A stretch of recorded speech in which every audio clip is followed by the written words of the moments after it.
In this video, I will go over the homework that follows the lecture 5.1 called the Introduction to Hyperbolic and Inverse Hyperbolic Functions.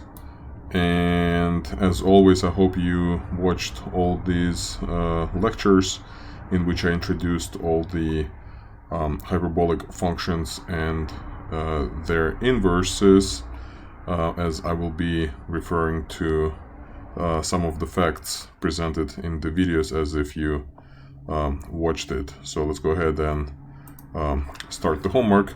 And the first one is we're going to evaluate the hyperbolic sine inverse of 7/8. And here, even without this suggestion, the only way we can do that is to actually use the not the definition, but the alternative expression for the hyperbolic sine inverse function, which is presented in probably this lecture right here. So I need to refresh my memory.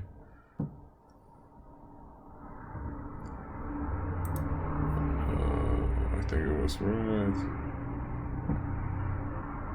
over here, right? So this is the closed form. So to evaluate this function at 7/8 means to compute the following expression. It's going to be ln of 7/8 plus square root of 7/8 squared plus 1. And this is nothing but arithmetic. So 7/8 plus square root of, here we have 7 squared plus 8 squared divided by 8 squared. So I'm not sure if I actually want to compute this whole thing, but let's just I guess let's do one more step here.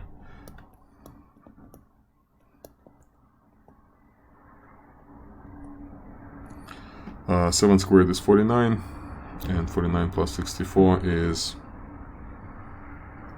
113, I guess. So we can further simplify this as ln of 7 plus square root of 113 minus ln of 8. However, I also want to just see if Desmos has this function. So let's type arc sine, and let's put 7/8, right? So we did some math. And let me also type this expression. So ln of 7 plus square root of 113 minus ln of 8, and it's the same answer, right? So approximately this will be equal to 0.790167, and I might have to round it to 4 decimal places. So to 4 decimal places it will be 0.7902, which is what I'm going to enter right over here, 0.7902.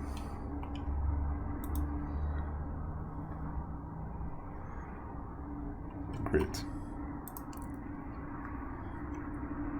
All right, so let's compute number 2 is hyperbolic cosine of 8 ln x. So we are not asked to compute it, we are asked to simplify it. And the reason for that is because of the presence of x, the variable. So to simplify it, we're going to recall the definition of hyperbolic cosine as e to the, I guess, let's recall the definition. It's right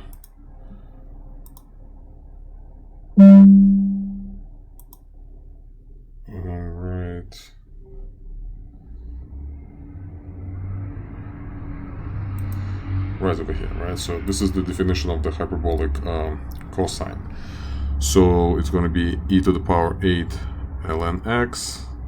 And by the way, it doesn't help us to have it as 8 ln x, we can also use the property of logs and rewrite it as ln of x to the power 8.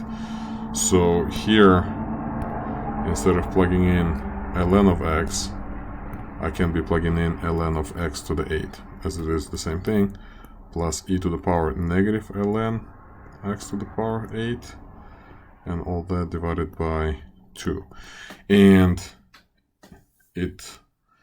the negative, this negative can be brought here to the power. So the final answer would be, after simplifying, reducing e raised to the power ln of something, it becomes x to the power 8 plus x to the power negative 8, all that divided by 2. And that's going to be my answer. So we're going to type parentheses.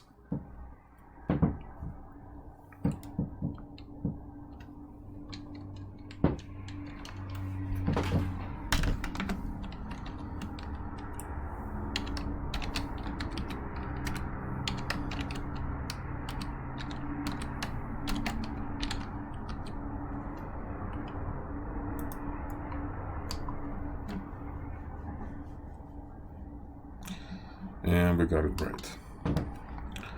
Let's go to the next problem.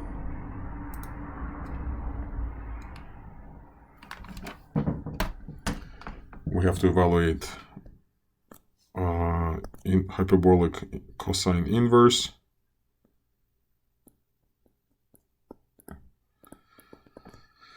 So I'm going to write it like this: arc hyperbolic cosine.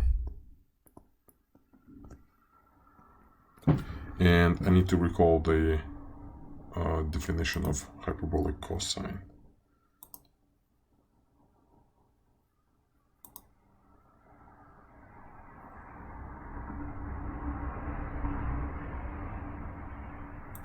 There you go. So the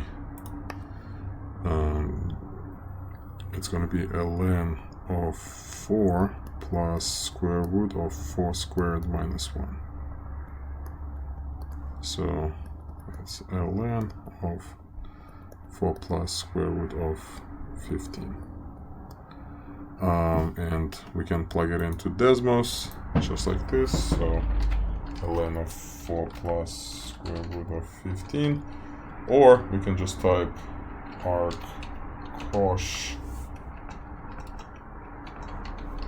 of 4, and it should be the same answer, right? So approximately rounded to 4 decimal places is going to be 2.0634.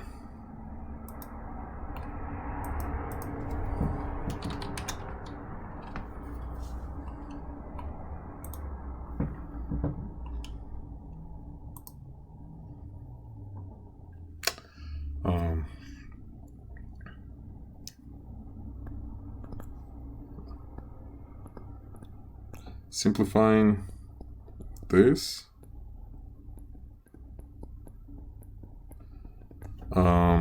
here's what we're going to do. We're going to bring that 2 inside of the log,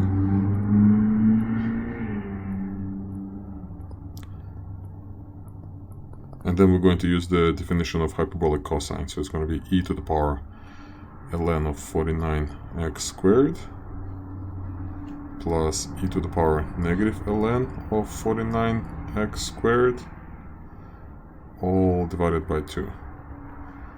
And e and ln will cancel each other, so we have 49x squared plus 1 over 49x squared, and all that divided by 2. So let's type that up. So we have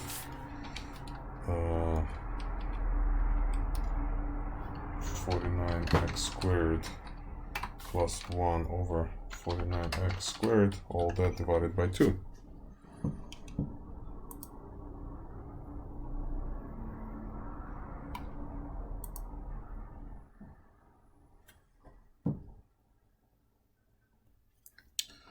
I feel like we've done this hyperbolic arc cosine before. So I should have that formula somewhere here. So to compute it, it's just ln of 8/5 plus square root of 8/5 squared minus 1. And now it's just a matter, do you want to simplify it or not? I'm just going to use the Desmos.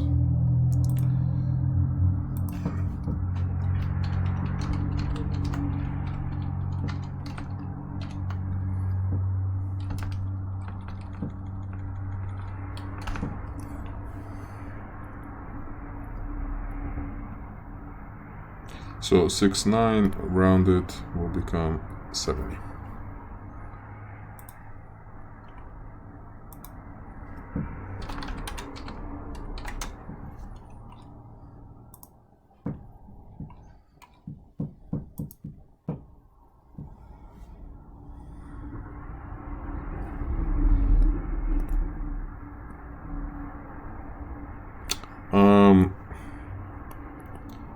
The random problems that are generated seem to be all about hyperbolic arc cosine, but hopefully you can see that it doesn't really matter. All you have to do, just look up the definition of that function, or you can just plug it in Desmos and let the Desmos do all the work for you.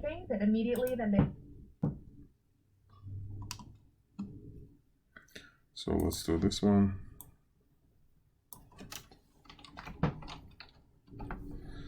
So the final answer is 1.4910. Still have to be careful when rounding. 1.4910. And it seems like we are flying through these exercises. For number 7, we're going to simplify. This time we have a hyperbolic sine of 4 ln of 4x. So the first step we're going to do, we're going to bring the 4 inside of ln. So it's ln of 4x to the power 4. And now we're going to use the definition of hyperbolic sine, which you can find right over here. This is the definition of hyperbolic sine. So it's e to the input minus e to the negative input, all divided by 2. And just like before, e and the ln will cancel, so we have 4x to the power 4 minus 1 over 4x to the power 4, and all divided by 2. And this time we can simplify it a little bit. So what's 4 to the power 4? It's 2 to the power 8, so it's 256. So it's divided by 2, so we have 128x to the power 4. And here we have minus 1 over, and we have 256 divided by 2, so it's 512 x to the power negative 4. So let's try to enter the answer this way.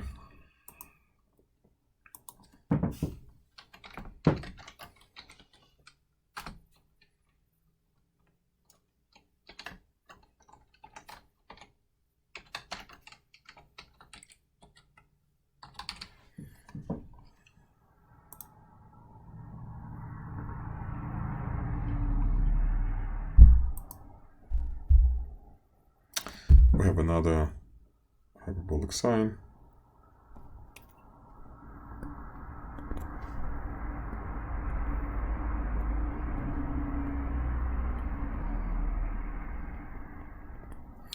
And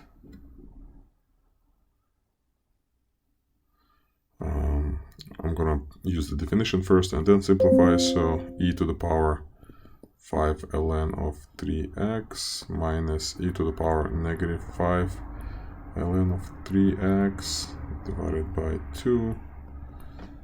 And here we have 3x to the power 5, and e to the power ln will cancel. Here we have minus 3x to the power negative 5, and all divided by 2. And we can just enter it this way. So we have 3x to the power 5 minus 3x to the power negative 5 divided by 2.